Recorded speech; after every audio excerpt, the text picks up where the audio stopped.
Hi, I'm Connor Smith. And I'm Connor Judge. And welcome to Alternative Sports Network.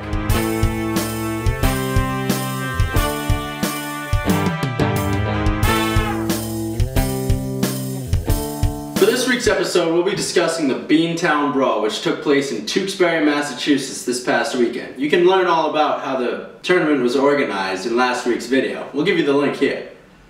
I recently sat down with Ryan Smythe, our Quidditch correspondent, to discuss the Beantown Brawl. Here's the interview. Hi, I'm here with Ryan Smythe, Tournament Director of the Beantown Brawl. So Ryan, can you tell me a little bit about what happened this weekend at the Beantown Brawl?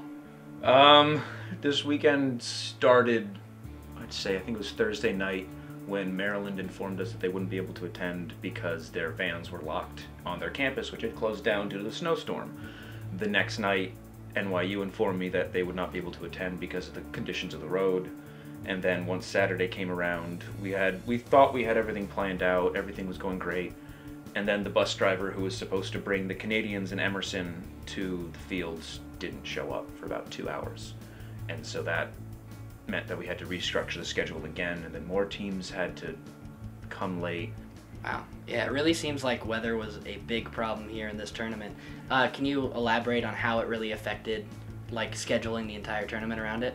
It's just teams weren't able to show up. It's Maryland and NYU not being able to even get out of their campuses was huge, and then teams being slowed down by the weather. Day 2, Macaulay had to drop out because one of their cars got taken out of commission by one tire failing and the brakes failing. RIT wasn't able to get there on time because I think the roads just shut them down too, so they came late.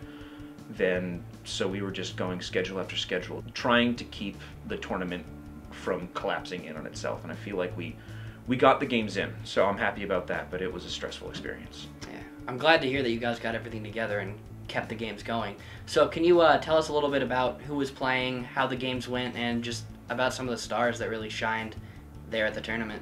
It's one of the big things that we were hoping from this tournament was that the Canadians would be able to come down. So Carleton and both U Ottawa teams, the GGs and Maple Rush, were able to come down.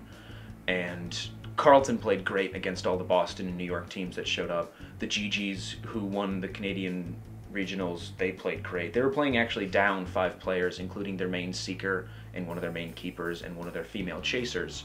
So with all that taken in mind, as well as the fact that half their players are playing hurt, they played incredibly well. One of the big rematches that a lot of people were hoping for was Tufts NYDC, because their game at Turtle Cup went to overtime and ended on a snitch catch.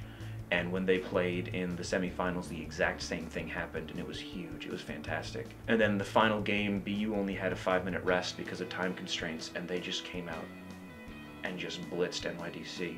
And NYDC was playing so well the whole weekend, but the BU's fast break offense just pushed them to the limit. Thank you for coming on the show, Ryan, and we hope to have you on again in the future. Thank you for having me. Hey, good interview, man. Thanks, Connor. There's a new segment we'd like to talk about on our show this week called Alternative Sport of the Week. You know, Connor, a sport I've been wanting to talk about for a while is actually Ultimate Frisbee. Oh yeah, didn't they just go pro?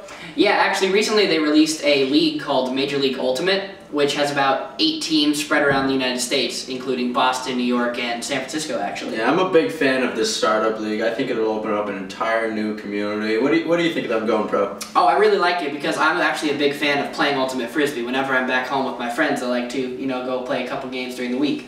And the fact that they're spreading the sport into a professional league gives it more, insight to how the sport is played and who plays it, and it'll make people want to go out and play it more. Yeah, Ultimate is really a sport not to be taken lightly. It's got some elements of football in there, it's got soccer. You have to be pretty well conditioned, and I've seen a lot of YouTube videos with some crazy plays and crazy catches from Ultimate Frisbee all over the college world mostly.